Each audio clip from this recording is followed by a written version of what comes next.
Good morning. I hope you had a good weekend. Hope you're having a good Monday morning. Here we are 3 days into April. How is that? That's a pretty cool thing, huh? Well, I hope you had a good weekend. I hope you have some good Easter plans for next weekend. I got to spend some time with family this weekend, a little bit anyway, and friends. Walked with a friend on Friday. Got Chris sunburned. Sorry, Chris. He's better now, though. He'll be all right. But he did get sunburned. Anyway, so I had a pretty interesting last few days. So I hope your interesting is a good interesting, not just interesting, right? Sometimes when I use the word interesting, that means it was kind of a mess and I'm not sure how to describe it. And sometimes when I say interesting, it just means I'm still thinking about it. Sometimes when I say interesting, I'm like, I don't even know what to think about it, right? But isn't that what makes life interesting? There's a whole lot of different things going on all at one time. This morning I was sorting through a whole lot of things. I was sorting through my day. This is going to be a really busy week. Matter of fact, this month I think I've got something almost on every day this month. It's not like something big, but there's something almost every day this month. And so already. And I've got a wheelchair. They're going to come pick up the old Chris's old wheelchair because they can refurbish it and use it. And I'm going to have coffee with a friend, and I've got to do this, and I've got the other wheelchair guy's got to come and adjust his new one again. Just a little bit of everything on, a little bit of something almost every day, right? Because it's therapy. Like this afternoon at 1, he'll have therapy. So not therapy, adaptive fitness. And so anyway, there's just a whole lot going on. So I was thinking about that. I was thinking about work. I was thinking about relationships. I was thinking about all these different things that are going on. And I thought, you know what?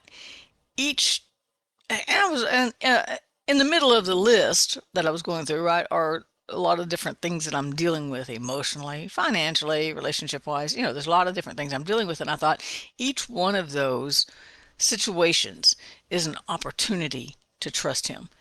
And isn't that what our days are made up of? Just a series of opportunities, right?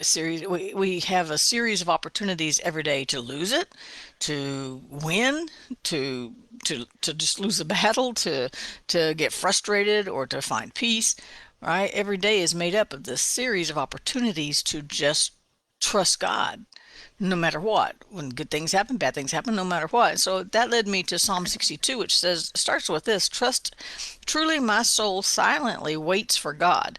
From him comes my salvation. Now, I can't say honestly that my soul silently waits for God.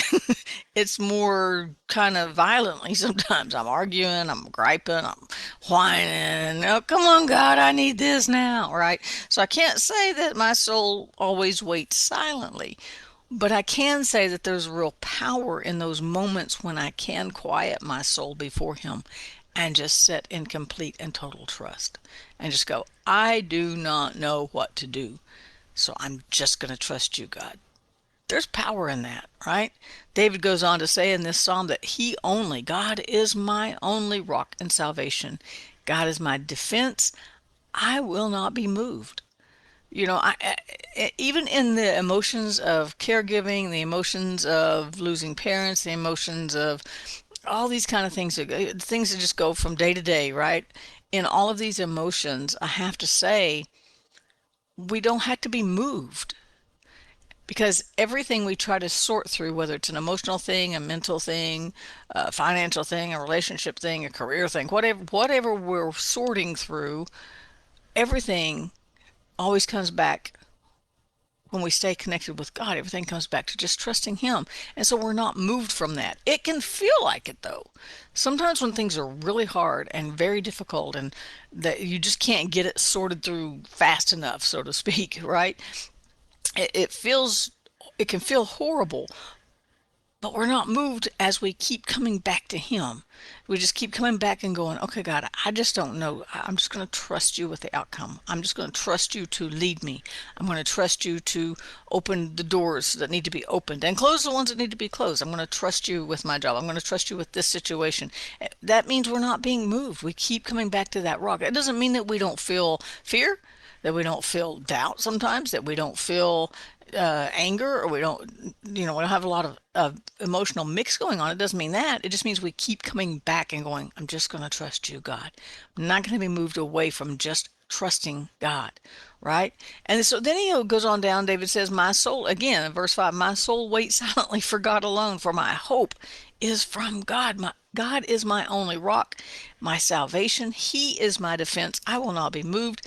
Verse 8 says, trust in him at all times. And then listen to this. This is such an important verse because when I discovered this verse, it changed my perspective about prayer, right?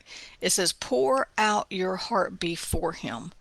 God is a refuge for us. So David's and it mixed in this psalm. If you want to go read Psalm 62, it's only about 12 verses, I guess, but there's a lot of other things mixed in, like the people are attacking me and I'm having this problem, I'm having that problem. But it keeps going back to, but I won't be moved because I'm going to just trust God, right?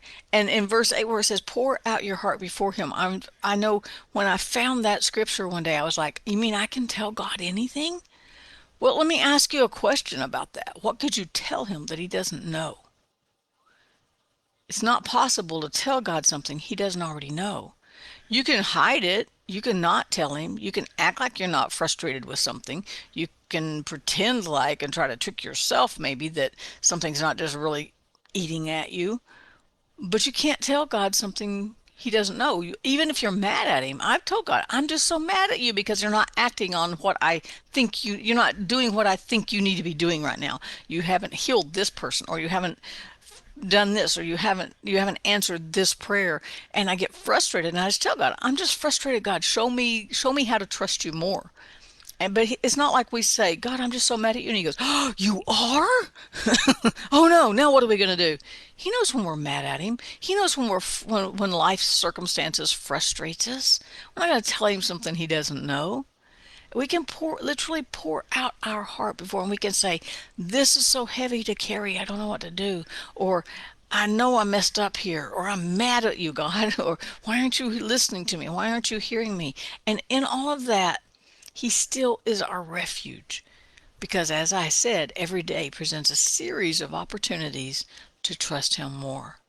Every day, each day as we walk through this day, Monday, April 3rd, 2023, we'll have a series of opportunities to just give it to him or worry and make ourselves sick over stuff, right? We'll have a series of opportunities to just lean into him a little bit more, to listen to him a little more intently, to hold on to this word, to say to ourselves, I'm just going to trust God. I don't know about this situation, but I'm going to trust God. I don't know about that situation, but I'm going to trust God.